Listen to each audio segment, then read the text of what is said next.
Imagine sitting at home and suddenly your phone, laptop, and even your smart TV just shuts down. No warning, no explanation. In an instant, you're cut off from the rest of the world with no internet to turn on and no calls to make. This isn't a scene from a horror movie. It's the gripping premise of Netflix's Leave the World Behind. In this film, we're plunged into a reality where all systems fail, leaving us in the dark, both literally and figuratively.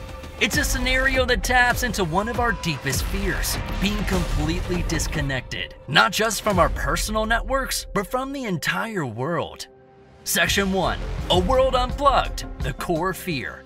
The film, adapted from Rumaan Alam's novel, sets its stage with two New York families forced into an unexpected union in a remote vacation home amidst this global catastrophe. Unlike typical science fiction thrillers, the focus here is not on the external apocalypse, but on the internal emotional turmoil of the characters, reflecting a broader societal anxiety. This blackout, cutting off phones and the internet, represents more than just a loss of convenience. It symbolizes a loss of connection, information, and a sense of control. In our real world, where every question, every interaction, and even our sense of self often relies on digital connectivity, this scenario is unsettlingly plausible. It taps into our collective anxiety about the fragility of the digital infrastructure that underpins much of our daily lives.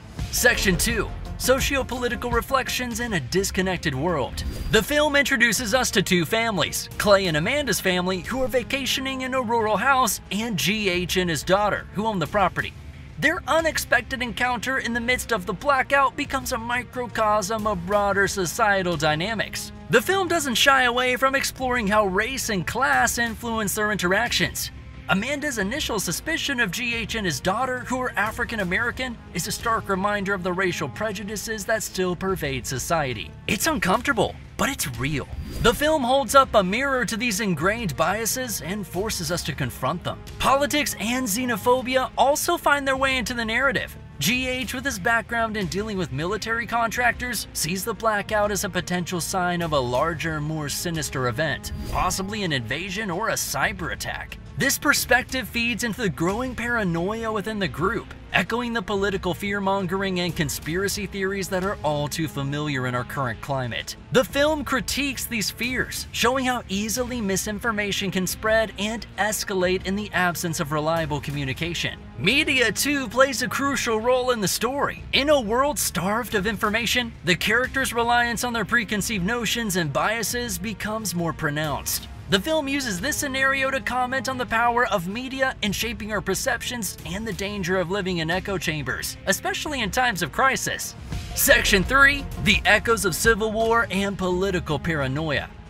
This movie masterfully escalates the tension with its portrayal of civil unrest and political paranoia, intensified by the blackout. The absence of reliable information creates a breeding ground for fear and speculation, mirroring recent real-world events where misinformation has led to widespread uncertainty and distrust. In the film, GH's background in military contracting colors his interpretation of the blackout. He sees it as a potential sign of an invasion or cyber attack, reflecting a mindset shaped by his professional experiences. This perspective resonates with the audience, as it echoes the kind of paranoia and conspiracy theories that have become increasingly prevalent in today's society, especially in the wake of events like the Capitol attack on January 6, 2021. The film taps into the collective anxiety about unseen threats and the ease with which misinformation can spread in the absence of clear, trustworthy communication. The heightened tensions among the characters in the film also reflect the polarized political climate we see in the real world.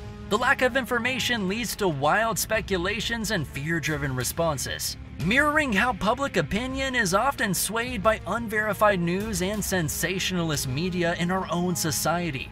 The film doesn't just depict these tensions, it critiques them, showing the dangerous consequences of letting fear and paranoia guide our actions.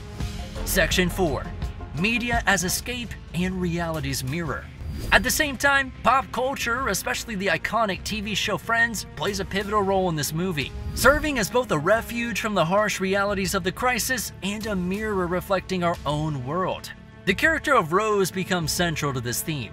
Amidst the chaos and uncertainty of the blackout, her obsession with finishing Friends symbolizes a longing for normalcy and comfort. For Rose, Friends is more than just a show. It's a portal to a simpler, more predictable world, contrasting sharply with the unpredictable and frightening reality she faces. This portrayal resonates with how many of us turn to familiar shows and movies for comfort during times of stress or uncertainty. It's a coping mechanism, a way to find some semblance of control and normalcy in a world that feels anything but. However, the film also uses Friends to reflect on the impact of media on our perception of reality. Ruth's view of the show as nostalgic for a time that never existed points to the idealized, often unrealistic portrayal of life in popular media. This contrast between Rose's and Ruth's perspectives on the same show highlights how different generations relate to media and the role it plays in their lives. Section 5. Critique of digital overdependence. A key moment in the movie is when Rose, one of the younger characters, picks a friend's DVD over streaming it online. This choice is really important. It's not just about what she wants to watch, it's about how she watches it. With no internet, streaming shows isn't an option. So, Rose going for the DVD is like a wake-up call. It shows us how we've come to rely on the internet for everything, even for watching our favorite shows. Leave the World Behind asks us to consider this and to think about the balance between digital and physical media in our lives. It's a reality check wrapped in a movie. Think about it. When was the last time you went a day without checking your phone or streaming something? This film throws us into a world where all that's gone in a snap. It's like a sudden jolt, making us ask ourselves, what's our plan B if the digital world just vanishes? But the movie isn't just about our tech addiction. It's a deeper dive into how we interact with each other when our screens go dark. It's about the suspicions, the fears, and the biases that bubble up when we can't Google our way out of a situation. It makes you wonder, are we really as connected as we think? Or are we just tangled in a web of digital illusions? So, as the credits roll, this film leaves us with some homework. To think about our digital habits and our real-world connections, and maybe to dust off that old DVD player. It's not just a movie. It's a conversation about where we're heading in this fast-paced digital age. Are we ready for a world that might one day leave us unplugged?